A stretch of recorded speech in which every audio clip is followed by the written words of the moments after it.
Hello and welcome to Season 2, Episode 1 of Supercoach Swordplay. DR, we are back for the first time ever in 2022. It's been a long time in between drinks, but here we are. And you guys might notice something a little bit different from last time. We're actually doing this one in person, once and for all. It's been a while, but everything's been through Skype and Zoom because we just haven't been able to get it going because of COVID, but that's all gone now, thus far anyway. But we're here, DR, and it's good to be back on the Swordplay podcast with you. But before we get into the Supercoach, mate, how have you been? Look, not too bad, mate. Obviously being a school teacher on holidays at the moment, so I've got about another 3 weeks left.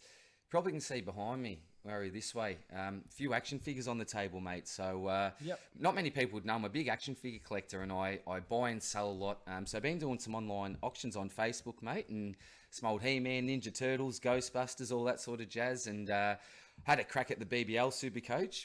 Absolutely dismal. You've got to be on it every night, mate. If you're not on that thing every night, it's tough. But I also saw a match, watched Benny McDermott score that nice ton against the Renegades, mate. So I was there with Mash Man. Well. Yeah, had the biggest bloody hot dog of my life, mate. It was bigger than my arm, right? I got halfway through it and just, it was no good, mate. No good. So I won't be doing that again.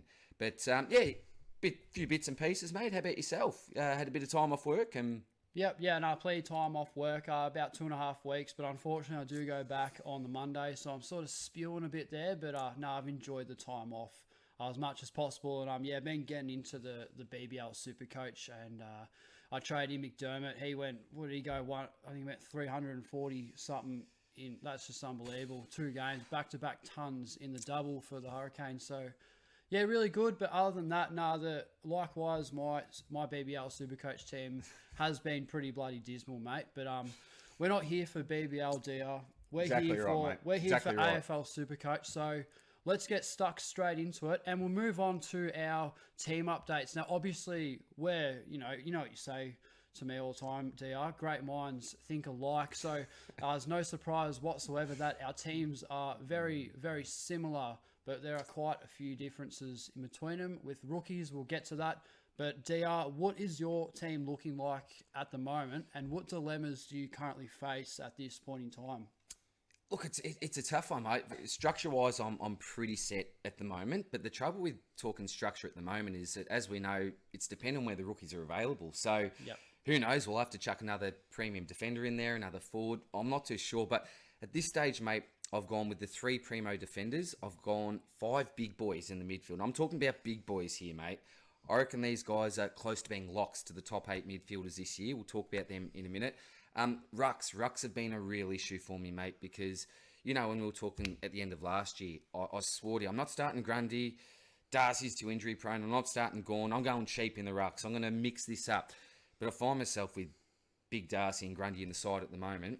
And then up forward, mate, Dunkley. We've got to go Dunkley, I think. You sort of got rocks in your head if you don't start with the great man. And then, mate, I find Cogs at F3 at the moment. So that's sort of structure-wise where I'm looking at, mate. Yep. I know our premiums are very similar at the moment. Take us through... Super similar, Take us through who's starting the back line anyway, mate. So, myself and DR, really, premium-wise, I've basically neck and neck, and not because we're copying each other, but we just think alike, I've got Lloyd, Hall, and... I did have Jordan Ridley. This has probably been the toughest debate for premiums in my side. Do I go Crisp or do I go Ridley?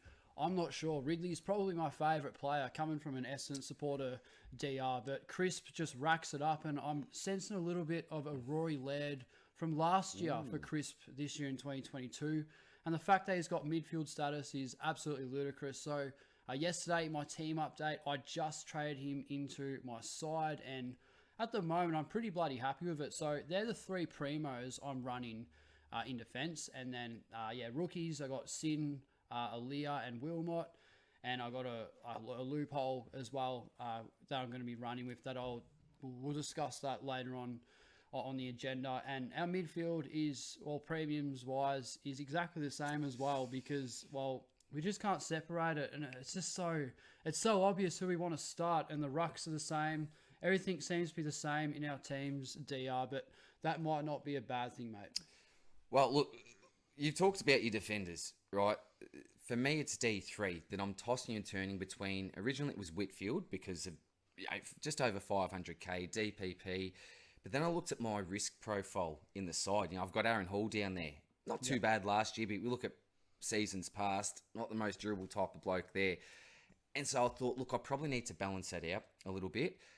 Big fan of Daniel Rich, but at his price, we're paying sort of top dollar. Yeah.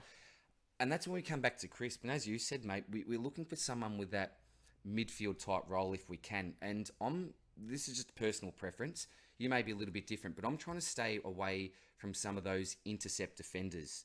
I'm trying to get those blokes that are accumulators that actually rack up the pill. And if you look at Seagull, Hall and Crisp, hopefully playing through the midfield, they're those type of accumulators that I'm into at the moment, mate. So that D3 isn't absolutely locked and loaded at the moment. D1 and D2 are with Lloyd and Hall. And then midfield, mate. So McRae, Steele, Took, Oliver and Neil. I don't know who I'd drop and why. I just can't. We'll talk about Jack McRae. Look at this man's history. I didn't start with him last year. I've been playing this game for how long? And I didn't start Jack McRae. Yeah, what you both. Amateur, rookie, just... I'm not going to make the same mistake again. Same as Jack Steele. He killed me last year, this bloke. The tackling machine. And I tell you what, my man Took Miller. You know how I feel about this man Spills. I don't need to talk too much more about him. You know how much I love him. Clary, again, I've started him the last few years, and he just delivers from his second year of Supercoach. He's just been an absolute out-and-out star. And this man, Lachie Neale, can this man end up as the number one scorer in 2022? I reckon he's got the potential to, mate. I reckon he's got the potential to. What do you reckon? I think, maybe the second. I think Took the trademark's got him covered. We reckon Took? Yeah, for sure. There we go. But DR, can we just assess the elephant that's probably not really in the room, but just the one McRae for you this year? Just one. I'm not getting sucked into this McRae hype. Jack, no worries, but Finn, I'm not a fan of. I beg to differ. I've actually got Finn McRae in my midfield. A little bit of a difference, well, surprisingly in our side. Someone that I'm really running with. I think the second year on the board, the extra preseason, a new coach, I just got a good feeling, and his price, well, pretty much at pick one. So Benny Young, I think he was 17 years old when he got drafted, like super, super young. So basically, probably, if he didn't get drafted last year, chances are he would have gone pick one this year. So that's a good point, yeah. On that, I'm pretty happy with that one, and maybe I have been getting sucked into a little bit of George Supercoach. Does it every year. He always has a good point, and we all know how George feels about the McRae boys. So yeah, just on that, I've locked him in. But other than that, DR, there doesn't really seem to be many real differences in our side. You were talking to me about another Finn, and that was Finn McGuinness, someone that you're running with in the forward line that I'm not. I am currently. Can you tell me something about him that maybe I and people watching do not know? Look, I'm no expert on the bloke, but you try to listen out, you go on the big footy board, all that sort of jazz, and I've heard that Mitchell rates him. So I heard he had a couple of run mid rolls last year, and I'm hoping that he can start to come into that midfield. Yeah. I'm not too sure, but if you're looking at someone like McRae, well, Finn McGuinness, they're the same age, aren't they? McRae might be a little bit younger, but they were both coming second year into the system. And I think, with a new coach there, Hawthorn, they're a team on the rise where I think they need to start playing the younger fellas. And I've heard that he's impressed during the preseason so far. And given the fact that Mitchell's come in, he was a fan of him, obviously coached him at Box Hill last year. Yep.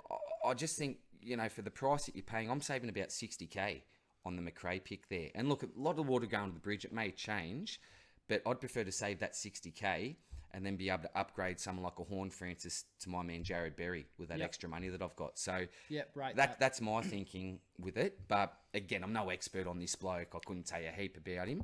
More of a placeholder at this stage. But I think it's important when you are looking for those rookies that are placeholders, don't just fill your bench with 102k blokes, because it's not going to be realistic going into the season. And you'll probably have to drop one of your premiums in order to upgrade those to even your 123s or more. So, look, at this stage, mate, I'm not really sure. The rookies, that's probably your strength, mate, I think. Yep. But most of these guys are placeholders at the moment, I think. And, who knows who's going to start round one? We're not too sure at the moment. But I'm confident on some.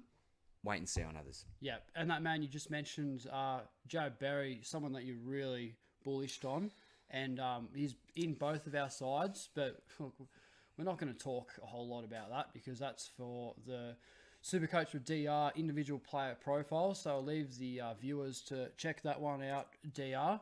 But our teams are looking good, and we're both relatively happy with them. In saying that, who's the first man you would select in your team? The trademark, mate. The trademark? The trademark. Why isn't that surprising? Took Miller. You've seen my review on him. Yep. I just love the bloke. I think he's the hardest working player in the competition. Deals really well with the tag. Contested, uncontested. What more do we want from this man? You know, lovely average last year. You know, the Bontempellis, the Merits of the world, never averaged like he did last year. So I can't really see any reason why he goes backwards. And we know that he hasn't got a heap of runs on the board.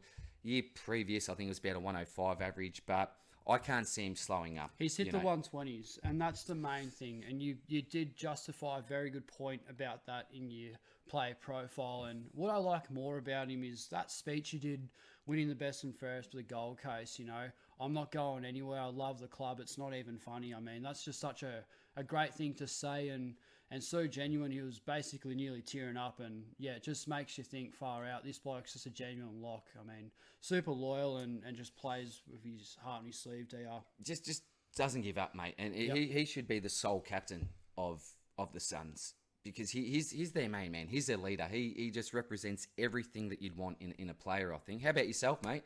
First selected going into this season. My first selected player for this year, DR, is, well, I've gone very conservative and I've decided to go Jack Steele. Just someone that you can bank on every single year. Yep. I was going to go McRae, but maybe a little bit overs. He's probably a 90%, but as a 100% genuine lock, I think Jack Steele, just so defensive, great tackle count, good for a 120 week in, week out. And I think you're going to lose the plot if you don't start him. You're going to lose Supercoach if you don't start Jack I did Steele. last year. You did. Oh, man, that was frustrating. Yep. Not only, and watching him just dominate every week, you know, and he'd have a bit of a slow start sometimes, but then he has 50 tackles in a quarter and that score goes back up. Very similar players, though, aren't they? Really, if you look at work rate, what type of player they are, you know, those contested beasts, carry their team on their shoulders. Yep. Yeah, great call, mate. Great call. Great call. I think you have to start Jack Steele. Yeah, 100%. Yep. And something you mentioned just previously about 102k rookies, maybe something that I could learn potentially a thing or two about on. But you're talking about some sort of a loophole strat that we could use where maybe starting a loophole is not such a good idea. And on JD's terms, maybe just let it work itself out. Can you explain to the viewers and myself again what you mean by that? Look, usually when I'm looking at the loophole, I ideally try to go that R3. Yep. But this year, I don't think you've got those ruck forwards to be able to do it. And we've got Hayes as well. He's great coverage. That's right. That's right. And you look at someone like you're starting a Darcy, or even someone like a Rowan Marshall in there, durability, you know, you've probably got to have that playing R3. You know, if there's no ruck forwards that you can swing. A bit like Rob a few years ago. That's right. That's right. So I want the best of both worlds with a strategy. Right. Yep. Now you're starting Warner at the moment, aren't you? From Freo. Yep. Yeah, defender midfielder for Freo, 102k. DPP. Yeah, cheap as, and I think about 8 of 10 games on the Sunday, and Freo have that many games at 4:40 p.m. on a Sunday. The graveyard shift, as we call it. It's not even funny. So I think we've been given a gift with the loophole. Been saying that this year's draft, especially after sort of the 25 pick region, it does decline a bit. So if there was ever a draft for dead rookies, DR, I think this year in 2022 would be the year. Hence why I'm a bit worried. But that sort of brings me on board with your principle. I do like the idea of doing that. All right, so we think to ourselves, well, why do we want a loophole, right? At the start, it's handy, particularly when it's that rookie roulette, you know, particularly midfield. You got 3 on the bench. I suffered last year with Golden. You know, it killed me because I didn't get his score round 1. That really, really hurt. But, well, as you said, he's pretty much, traditionally, if you're looking at a loophole, he's the ideal one. He's got those Sunday games. He's cheap, DPP. What more do you want, right? Yep. But as we know, getting back to JD's point, let the loophole work itself out. We know when it comes to round 3, 4, that's when the injuries start to come in, right? Even earlier if we're unlucky, right? So traditionally, I've normally gone what you're doing at the moment with that traditional type loophole. What I'm thinking, right? How about if we select someone that we think is on the cusp of selection, the cusp of being in the 22? Like a Sammy Butler that may not A make Sammy their Butler, debut who's currently in round one. my side at the moment, right? Yep. But we know that he's most likely got the potential to make his way in eventually, or he might be named the emergency for this week, right? Yep. I'm thinking maybe start a bloke like that. So rather than starting with someone that we had the Combins in the past or whatever, that we know aren't going to be playing football. Even common right? this year. Yeah, potentially. like who knows? But rather than selecting a player that we know is not going to play, or we believe is very, very unlikely to play during the season, why not select a bloke that you think will be playing at some stage, Yep. because, when the injuries come in, you don't need a bloody loophole because you've got so many blokes. And you're struggling to field a side of 22 some weeks when the injuries really, really set in. Yep. So if you start with that loophole that will not be playing footy in 2022, he can't fill in at any stage. But why not select a guy like a Butler who's not in the side at the start of the year? We can use him as a loophole for maybe the first few weeks, hopefully. Then he can come into the side, and then we can rely on those players that are injured to use as loopholes. That's what I'm thinking, mate. Really like this that year strat. anyway. And someone like a Butler got DPP. So whatever loophole I get, got to have DPP. It just does not make sense to have a guy that's a pure back, pure mid, pure forward, whatever you want to do as your DPP, because you need to be able to swing him. You know what I mean? So that's what I'm thinking anyway, mate. Something maybe a little bit different this year. No, I completely agree with that. And I am willing to take that advice on. However, I'm not in a position to do that because I've basically moved limbs to get Jack Crisp into my side. There's a fair price difference in between himself and Ridley. And what I like about the Crisp pick, this is sort of could change the subject a bit. What I like about it is the ability to flick him in the midfield, a little bit like Laird last year. And the fact I've got Warner there, who's also a defender mid, Josh Sin, it works out really well with my trades. And Crisp could even become a possible M7 or M8 like Laird did in 2021. And worst case scenario, well, he finished at 570k. I think he's got another gear in him. Could be pushing 600k. I know Laird finished at 611k, so uber premium there. But DR, something that has been grinding my gears in recent weeks is seeing teams that are, well, let's say perhaps quite ambitious enough to roll with a potential breakout or stepping stone in their midfield. Like anywhere else, defense, especially forward line, perfect. Rucks, if you're willing to save a buck at R2, why not? Like a big Oscar McInerney, for instance. But in the midfield DR, we've got 5 big guns in there. I think you got to have at least 4 over 600k. But we've seen blokes like Adam Chera, Caleb Sarong, Matt Rao, and well, anyone else really around the mark, like even a Caldwell. Is it a bit ambitious to you? What are your thoughts on that? Do you think it's a bit ludicrous starting someone like that at M5 or M6? Personally, I do. You look at someone like a Chera, for example, right? You're looking for him to break out, and at the price that you're paying, $490k. He needs to be a keeper for you. If you're paying $490k for someone like a Chera, he needs to be a keeper. My rule is going into this year, don't stuff around in the midfield. As you said when you first talked about it, someone in your forward line, that's okay, your back line maybe. But don't stuff around in your midfield, particularly around that 500k mark, because these blokes need to be keepers, So you could be having a Chera in your side and maybe not being able to bring in someone like, an Oliver or Miller, whoever you don't start in your starting side. It's just going to be too hard to make those points up. And I look back to my team last year, finished with people like Boak, Jally, these types, whereas I missed out on the Steels, the Millers, even the Parrish, the Bonds, and I'm not making the same mistake again. I'm not stuffing around in my midfields. I'm paying up for quality, and I'm paying up early. And it's 2022 DR. 110 averages at best in the midfield aren't going to cut it. And we saw that with Jared Lyons, someone that I selected as a great pod, even as Zach Merritt as well.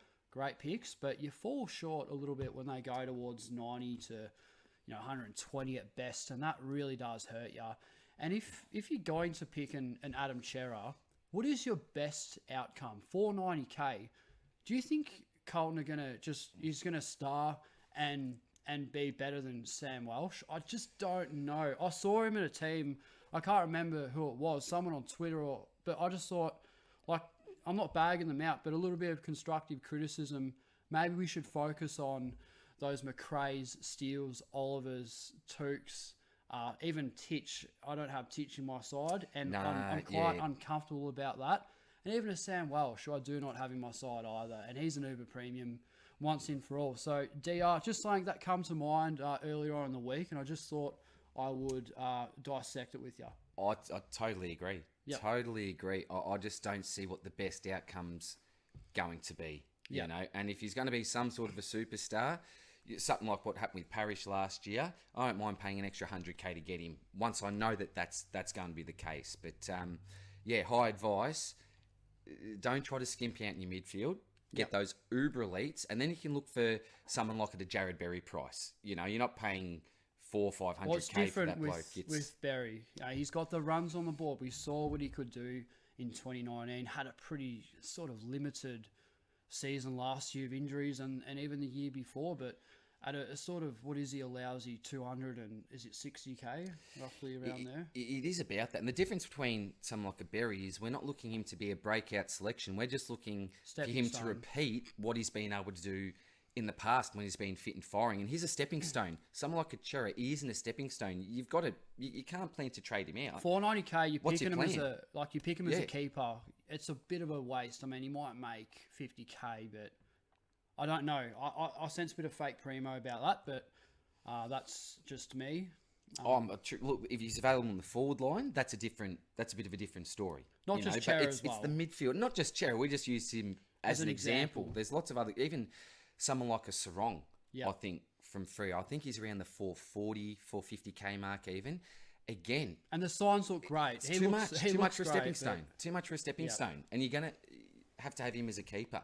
Yeah. I just can't see a world where Sarong can be a keeper in your midfield when we've got the names that we've got here available to select from. Yep. Some big names, you know. We don't have Titch, we don't have Walsh, we don't have Bont, we don't have these sorts of players, and we're already 5 deep. Yep. So who are you going to miss out on having someone like a Cherry in your side? Yep. Totally agree, mate. Totally agree. Absolutely.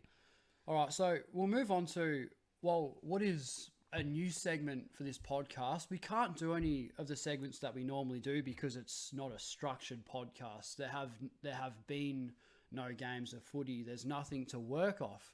So what I was thinking last night, annoyingly, as I was trying to sleep, as Supercoach would do that to you, I thought about something, and I thought, imagine if we had some sort of weekly Supercoach roast in our Swordplay podcast, just to spice it up a little bit. And I've noticed, with YouTube eliminating the dislikes, it's made roasting a little bit more rare. But I found something a few weeks ago now that was just an absolute gem, and I'll read it out to you right now. It pissed me up completely. And this is a little bit of a knock against JD. We love JD. You're not. Not the great man. What are you doing here, mate? No, this is just the best thing I've ever seen. I fell off my chair laughing when I've read this. So JD's done nothing wrong, just uploading his team, but he's wearing this sort of like party shirt looking thing. And then here comes George with this sort of outrageous comment.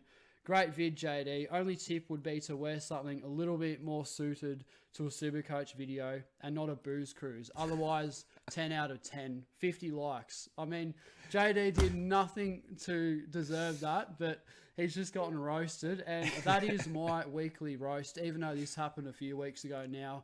Oh, it just pissed me up. I just thought, far out. That is the funniest thing I've ever seen.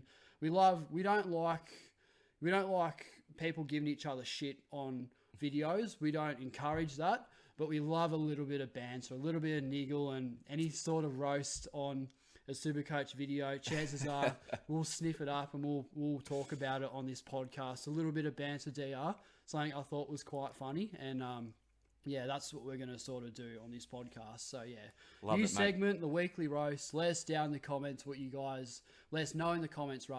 guys reckon of that.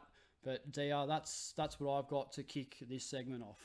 And you get people to send us a roast. If you see a good roast, send it in. I'll and tell, then, like, roast me. Like, so it spills, you got a shit haircut. Like, fuck yeah. Like, I don't, whatever. I think I've got you covered probably there, mate, with the or lack of a haircut, I think, for a while, like, mate, I've got this, like, medium stage. I don't know what the hell to do with it. Like, I'm trying to go it long, but it's looking like a bit of a disaster. So I just got to wear a hat everywhere I go. I want it to be, like, not quite as long as yours, but, you know, it's a medium disaster at the moment. I'll tell you what, mate, after the technical issues we had today trying to set these computers up, there's cords bloody everywhere at the moment. I reckon I've gone even greyer than what I already have, mate. Geez. So it was a mission, wasn't it? But we're here. We're done. We got there in the end, mate. Yep. Oh, buying cords down the local shops and... mate, it was a mission, but we're here anyway. We're here anyway. The podcast was a nightmare. The preparation was shocking, but we're here. And DR, we got to get back to Supercoach. We love the banter. We just love bagging each other out, and George, JD, Eno, the whole crew. We just love getting into it. But we got to go back to what we're here for in the first place. We'll talk a bit more Supercoach and our potential selections. And we've got some new DPP swings. And what we've decided to do is discuss the ones that we love the most and the ones that we hate. Now, we'll start off on a positive, I reckon. What is the one that you like? What is the new DPP that you really sort of you don't mind? I'd say, mate, it's hard to go past Cogs. Yep. Because we can select him in our forward line. If he was a midfielder only, geez, it'd be hard to go 5 pure premiums, a Cogs, Berry, Dacos. You're spending a fair bit in your midfield, aren't you? So, look, I'm not a huge fan of the forward premiums this year. So I think having someone like Cogs available on our forward line that may even end up a potential premium by the end of the year, at his price, DPP, I just can't go past him, mate. So I reckon we've been really blessed having Cogs in our forward line, mate. DPP. It saved our asses. I mean, in the 200 market, it's just someone that maybe a little bit of a defensive pick because his ownership will be through the roof, but it kind of takes the pressure off it kind of takes the pressure off that. Well, every year, F3 is an absolute shit show. It has to be said. It is the same each year, isn't every it? single bloody year. Who the fuck do you start at F3? I don't know. It's a pain in the ass, but now we've got someone that we can genuinely back in because the risk is pretty low at that price. Being the captain of GWS was dropped in 2020, unfortunately, but I don't think that's going to happen again. Surely he lifts up his form and gets on a few snags throughout the year 2022. So I think so, mate. Yeah, that'd be really good. My love DPP selection is Jack Crisp because he's someone that we can just have in our back line, and I can't believe he has defender status because he did spend pretty much, or at least 70% of the year. He probably only just got defender status, but he's pretty much been pretty close, I think. Yeah. And with Nick Dacos playing his old role, potentially, I think will free him up a lot in the midfield. And fingers crossed, I'm not a big Collingwood fan. In fact, I despise them completely. But I'd love to see them succeed with Crisp and Finn McRae in the guts there. That would just be a really nice thing to see. But yeah, he's I'm really happy to see him with that defender DPP, which is a bit ironic, hence that I just traded him in for my favourite player, Ridley. But DR, you can't have them all, mate. You just can't. You can't. That's where I'm really lucky being able to select Berry. Jared Berry's my favourite player in the comp, so being able to have him in my Supercoach side is brilliant for me, mate. Hope he doesn't get injured during the preseason. Touch wood or touch something, but yeah, it's always fun, isn't it? Having your favourite players in your side. I think it really adds to the experience. I think, mate. Yeah. Yep. And DR, who do you hate? Which DPP do you just sick of seeing? Mate, well, I'm going to go a little bit different. I'm going to go someone who I'm shattered that doesn't have DPP. Big Rowan. Is a ruck only. And I tell you what, it stuffed up my whole ruck strategy because I was going to go probably a cheap R2 and then have Rowan in my forward line as that DPP where I just swing him back in. And then you can have your Loophole at R3 because you've got a Rowan that can obviously cover. But that's my biggest spew. It really did put me off, to be quite honest. I was just expecting this man to be available in our forward line. I thought, pretty easy. You know, Dunkley, Rowan, Butters, Cogs. Done. But then you get into the team picker and you can't bloody get him there. So that's my biggest spew, mate. Big Rowan. Ouch. Oh, he would have been the best F2 ever. Oh, yeah. And it would have made F3 a whole lot easier because I'm rolling with a Zach Butters, who I have complete confidence in, but at the same time, he's quite injury prone along with a lot of them. And it would be nice having Canelio at F3 and then Rochelle, I'm rolling with Rochelle. You've got McGuinness at F4. That would free up some coinage for some more defender. Maybe like a Ridley to Chris. You don't have to move mountains to get him in. But yeah. That is something that is quite a bit rough. But I'll tell you what I reckon's a bit rougher, DR. The fact that, Lockie Whitfield, he's mine. He's the one that I just hate. I can't believe it. I'm spewing about this, but he has defender mid status. And I know you viewers over there might just be thinking, Spills, that's a great thing. He's underpriced and he's got a high ceiling. But the thing is, I just want him to have midfield only because I don't even want to... tempted? I don't even want to deal with this bloke. As tempting as it is, he stuffs up my structure, but he's so hard to ignore because we know what he can do. But every single year, every bloody year, he just does not put together 22 games, which is really, really frustrating. But he's the one that I just don't... I want to look at him and go, all right, completely irrelevant. Midfielder only. You have to be an idiot. But yeah, no, this one's really razzled me quite a fair bit.